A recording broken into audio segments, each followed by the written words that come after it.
That's fun stuff. Like usual, I have to switch that over. Give it a second for those of you to come into there. Yes, yes, yes, yes. It's called Take Two, sixth grade math. Love it. Slow, latency filled internet, all that kind of good stuff. It just kind of decides to tell me live streaming's not available. So retry. There we go. Back on here. Give it a second for people to get filtered over there. A second here.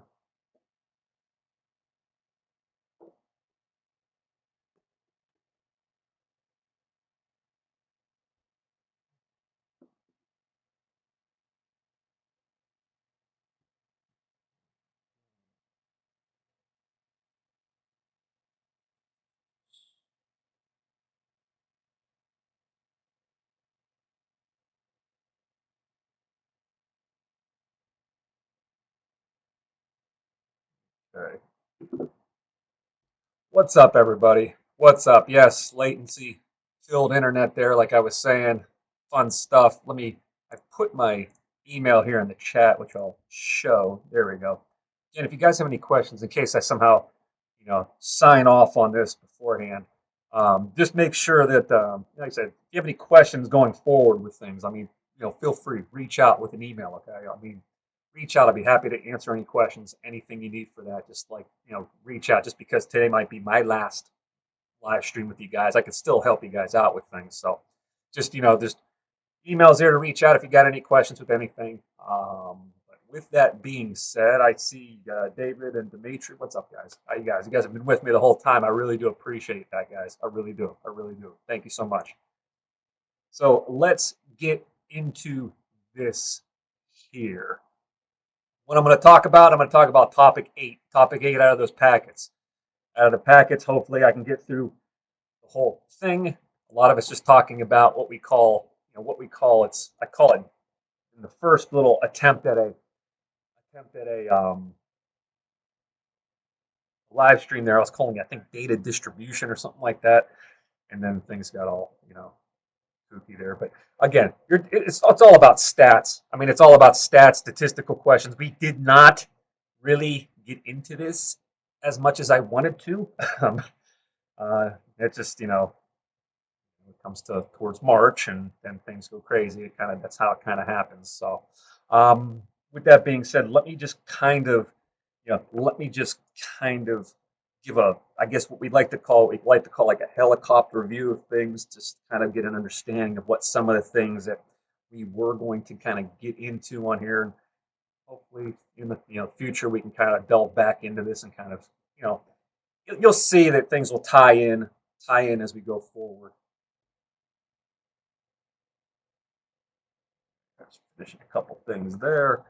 All right, so you look at this and we look at if you didn't know anything about stats whatsoever, anything about stats, and you've had this question, it says recognize statistical questions. As I've told you for the past however many weeks here, if you read the review and the example on these parts right here, you will see that it'll give you kind of like a quick that like again I call it that helicopter view of things, just to be able to be able to answer these questions. And a lot of times, what this is trying to do is when we talk about statistical questions, um, really just kind of going through it will help make sense. It'll seem kind of weird at first, but then as you kind of go forward, you'll see why. So when you look at the review, it says a statistical question anticipates that there will be a variety. So a variety of answers. A variety of answers. If you were to poll the state of Ohio, so if you polled the state of Ohio, and you said, well, how many of you, how many people in Ohio, what's their feelings on the economy? What's their feelings on, or what's their feelings on Xbox, PlayStation, or anything of that sort? You're anticipating a variety of answers. You can't sit there and say, like, if you were to go with number one, it says, how many stations are there in a subway system? Okay, can I physically go and count how many stations are there in a subway system? Yes. There's no variety of answers with this. So when you look at this, this is actually going to be non-statistical. Non-statistical. That's what they're looking for on this here. Is it if it's going to be either statistical or non-statistical? So number one on this is going to be non-statistical.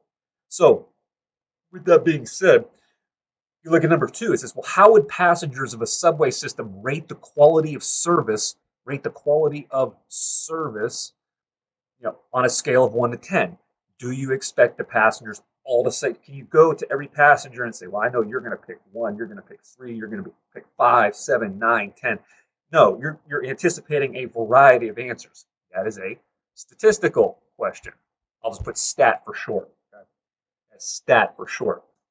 I hope that is kind of making a little bit more sense kind of going through here. But if you look at number 3 now and you say, well, how many passengers travel on each of the green, blue, red, and orange lines of the subway system each day? Okay, each day. Yes, you can count them, but each day they change. There's a variety. Each thing's, the passengers are not always the same every single time. So in that instance, because you have a variety of answers, it is a statistical answer or a statistical question right there. And then finally, number 4, how much does it cost for a ticket to ride the subway from station A to station B? You can visit. It's not going to change unless there's a price change of some sort. So in that instance, that is a non-statistical question. Okay. Again, if not knowing, not getting into this, it kind of seems a little odd to answer these. But again, as we were to go forward, you'll see how this would go. Again, this is all about stats, all about all that kind of good stuff. So there's your answers: 3, 1, 2, 3, and 4 right there. All right. Let me get that off of here and let me move forward. Okay. I'm not going to go through each and every part of this, but just to kind of focus on the fact of what is mean, median, mode, and range of each data set. Again, it tells you, if you look at the review, it'll tell you that the mean is the sum of all the values in a data set divided by the total number of values in the set. The mean, your mean is your average. The mean is your average on this. So if you look at the median, median is the middle data. I say data, some people say data. The middle data value in a set arranged in numerical order. The median is the middle. Okay. The mode is the value that occurs most often. So the mode, a lot of people will laugh, but I do the same thing where I say mode and most, And then you have the range. The range, GE, there we go, is the difference between the highest and lowest values in a set. And I just put difference is the difference. Those are the 4 ways you're finding out with this. So just to kind of give a quick, I'll try to go quick through a couple of these here. So there we go. So there we go. So if I were to look at this and I were to say, what is the mean? So what is the mean of this one right here? 2 plus 5 plus 5. That's 12 divided by 3 in the data set will give me 4. So it would give me 4 in that instance. So the mean is 4. Your middle value, so we checked off the mean. The middle value, well, 2, 5, and 5, your middle value is still 5. All right. So we checked that off. The mode or the most numbers that you see in this is another 5 in there. And then finally, the difference between the lowest and the greatest, 5 minus 2, 5 minus 2 will give you 3. So you have something along the lines of 4, 5, 5, and 3 on that. Okay. Time for everything here. You get one more on this, and I'll get you the rest of these. So let's take number 4 for instance. This off of here. So let's do this. And then 2 should be something along the lines of 12.2, we should have 12.2, 13, 13, and then the range on that is going to be 2. And then 3 should be 24.5. 3 is actually kind of interesting. Let me break these up here. 3 in this instance, so 3 in this instance, it would be 24.5. Actually, let's do this. Let's get all of that off. There we go. 3 should be 24.5 as your mean. 25.5 as the median, because your middle number, you don't technically have a middle number, so you have to take 26 plus 25, or what's half between 26 and 25, which is 25.5. The most, so in this instance, the most in this, there is none. So there is actually none on this. Okay. And then 7 is your range. 7 is your range. Should be 320, 320, 300, 500, 400, 1.5,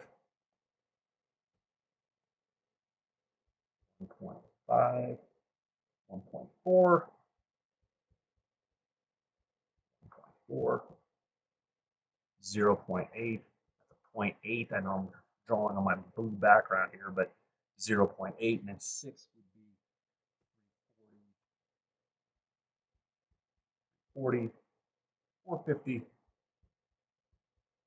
0, and then 750. Okay.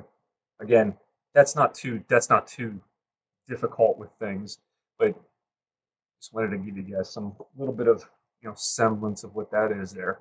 Let me continue. Let me go forward. That off.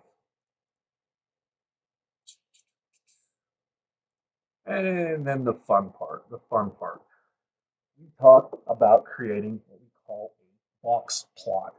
About a box plot. A box plot, as you can see. If you look to the left, if you look at your quick review on this, look at your quick review. Quartiles. So what quartiles? What the heck is a quartile? Okay. So first things first, you want to draw a number line. You want to draw a number line on this. Or draw a line, first of all. Quartiles divide a data set into 4 equal groups. A box plot uses the minimum, first quartile, median, third quartile, and max values to show how the data are distributed. The point of a box plot is to show how the data are distributed. Okay, so it's in an instance to where it's a visual representation, as you can see right there. It's a visual representation. Once you do them more and more and more, then it becomes, you could say, well, if it's a box plot is a very small box plot, it's something like this. You have 2 big outliers and and your median there. You can be able to make inferences from the data there. All right. So with that being said, if you start with your line, the box plot is created in this instance by doing 3 different, or 4 different things, 5 different things. There we go. First of all, I have these points that we have here. In my specific instance, I'm rewriting these. Now, sometimes you might have data that's like, 20, 30, 40 different points, but in this instance, I'm going to rewrite this. So 25, 27, there's a total of 7, right? 29, 30, 31, and then 33. Okay, so it's 7 points. So we have 7 points on this, right? So we have 7 points. So the first part that I want to do, I want to find what the median. So I want to find the median on this. The median of my data set right here. Again, remember from before, median is the middle number. So if I'm counting from both sides, 2, 3, 3, the middle number, my median is going to be 29. So what I want to do is I want to create on my line 29 and then put a little hash mark up here. Okay. and it'll make sense in a second. So then you have to sit there and create now what is our first quartile and our third quartile. Now, all this is, guys, is based on medians. It's just medians. First quartile. First quartile, what's the median, the middle number of that? It's 27. Okay, 27. Create another hash mark above. Then you go to your third quartile, which is going to be, and in this instance, the median of that is going to be 31. Create your other part. Then, guys, create your box. So there's your box.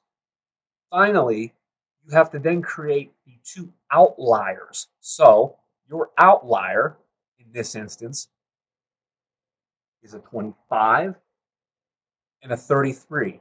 And guess what? You're going to put a hash mark here at 25 and then a hash mark up here at 33. But instead of creating the box, it becomes a connection like that. I know it's yellow on there, but again, that's the way of creating your box plot on there. Now, it's not to scale, obviously, but if you were to create your lines to your number line here to scale, you can be able to see that the box plot is more kind of concise on one side or the other, or it stretches out like crazy. That's a box plot in like a 2-minute explanation, which is not nearly enough for this. But I just want to kind of go over the instance of what a box plot really, kind of looks like on this. So that being said, now if you move the 2 now, 2, change my color here. So if you move the 2, the same thing works. I'm going to go 1. So it looks like there's 1, 2, 3, 4, 3. So 3, 3, 3, 3. So it's 1, 2, 3, 4, 5. That's a 2. I missed a 2. That's the one problem with having to rewrite it, because then you go, oh, I forgot one or what have you. But in 5, 6, 7, right? 5, 6, 7. So it should be what? 5, 6, 7, 8, 9, 4, 6, 8, 9. Okay. So cool. There's 9 values. 9 values that we have. And guess what? It works the same way. I'm going to create the box plot down here. You create your line first. I want to first find what's my median on this. So if I'm counting from I think you can kind of figure what the median is. What's your middle number of that data set right there? Your middle number of that data set is going to be the number 3. Oops. Go. Is going to be the number 3. So let's make a 3. Now, in this instance, what would be your median of each quartile that you have right here? So it would be the median of my first quartile here is what's in between 2 and 3. So it's going to be like 2.5. So here's 2. My hash mark will go up here in between 2.5. Go over to your other quartile. It's in between 5 and 6. So if I go 4, 5, 6, and then it's kind of here. I'm going to get my hash mark above here. Okay, there's my box. 4, 5, 6, and I'll put a 7 right there, and then a 1. Okay, so you then create your outliers of 1 and 7. Your hash mark here, and then your hash mark here. Connect your box. And the idea of this is just to show that data, if you're looking at maybe the data is skewed towards the lower end, the 1, 2, and 3, the 1, 2, and 3 right there. Okay, hope it makes sense. Hope that makes sense. That's box plots and kind of a quick little blurb.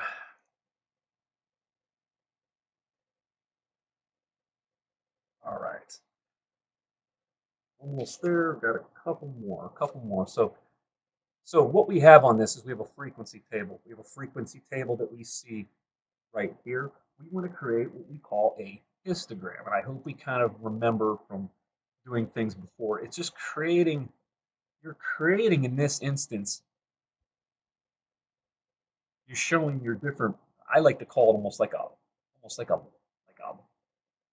not a line graph way, but a way in which, I'm trying to talk as I do this, but there's 2, 4, 6, 8, 10, and then 12. So on this instance, you got to create on our frequency table, you're comparing two different, you know, you're talking about your ages on this, your ages of the campers, and then your age and then the number of the campers. So the age of being 6 to 8 in this instance, and then your number. So the number would actually go up on the left side right here. We go to the number on the left side.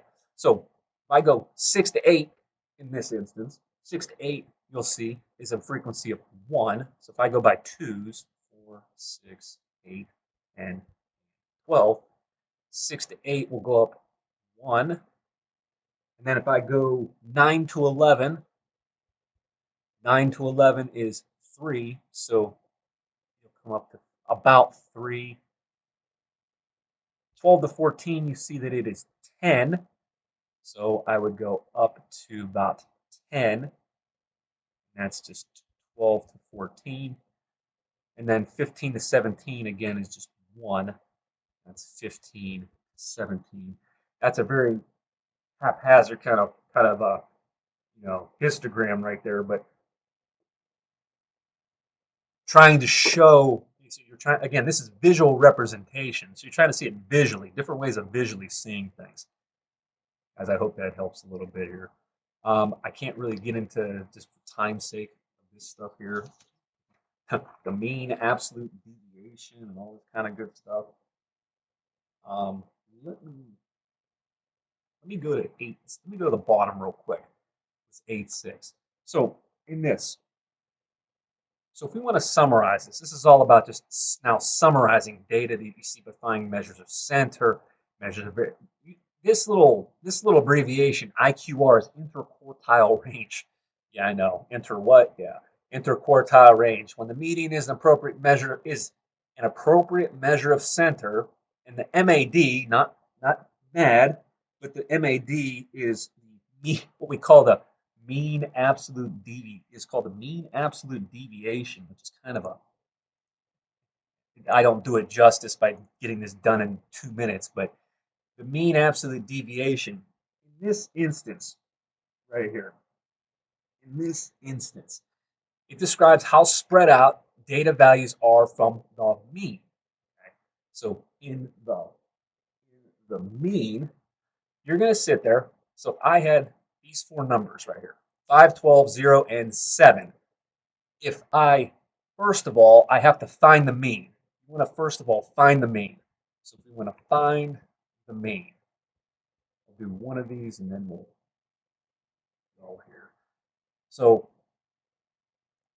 my mean on this, 5 plus 12, 5 plus 12 plus 0 plus 7 is 24 divided by 4. My mean is going to be 6. So my mean is 6. Now the question becomes is, for each one of these, how far has that deviated, has that moved from that mean of 6? What you do then is you then add those differences up. So like in this instance, for that first score of 5, it deviated 1 from 6. Hence the term absolute deviation, or like absolute value. So then it's a difference of 1, it's a difference of 6 because 12 deviated 6, 0 deviated 6, and then 7 deviated 1. 1, 6, 6, and 1 will give me 14. So then what you're doing is you're then taking that 14 and dividing it by the number that you have, the number of in the data set. My absolute deviation is 3.8. 0.5. This would be used a lot when it comes to um, like scores on tests and things of that nature. Like if you were to say, well, like if I got an 8, if it was an 8, a 14, a 22, and a 16 on a test, you'd say, what's like the average deviation from the average deviation from the average of the test. It's like sitting there saying, well, everybody in the class as an average got an 82% on a test. So you say then, well, out of that 82%, what was the average difference from those?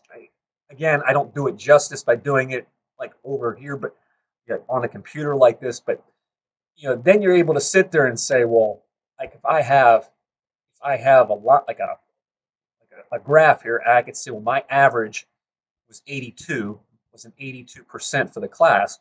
We'll see, maybe you had some people that were down here, some that were up here, but the majority were kind of around that 82%.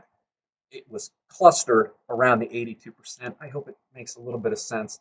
But I mean, that's kind of just showing these different ways of these different ways of showing statistical variability, all this kind of stuff. A lot of things with stats.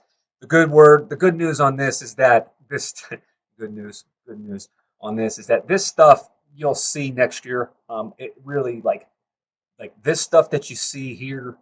Those of you like if you're still with me on this, like this stuff, like averages and like the statistics of sorts, those things you're going to see it next year. So like with me next year or whatever, like I said, we're going to talk about this stuff more. So I mean, it doesn't go away, but so I'm gonna put myself a little note to say like to go back and kind of go through this stuff because I mean, it covers a lot of good rambling kind of stuff here. Guys, I thank you for being with me on this. If you have any questions with anything, please reach out to me. Please reach out to me with my email here. Okay, I know I'm on my my my screen on this, but please reach out to me with an email if you have any questions on this. I don't know if I can draw any more arrows enough right there, but please, I'm here. If you have any questions with anything, but I've had fun here. I hope you guys stay safe. Please stay healthy, and I'm sure I'll talk to you guys again very soon. All right, take care, guys.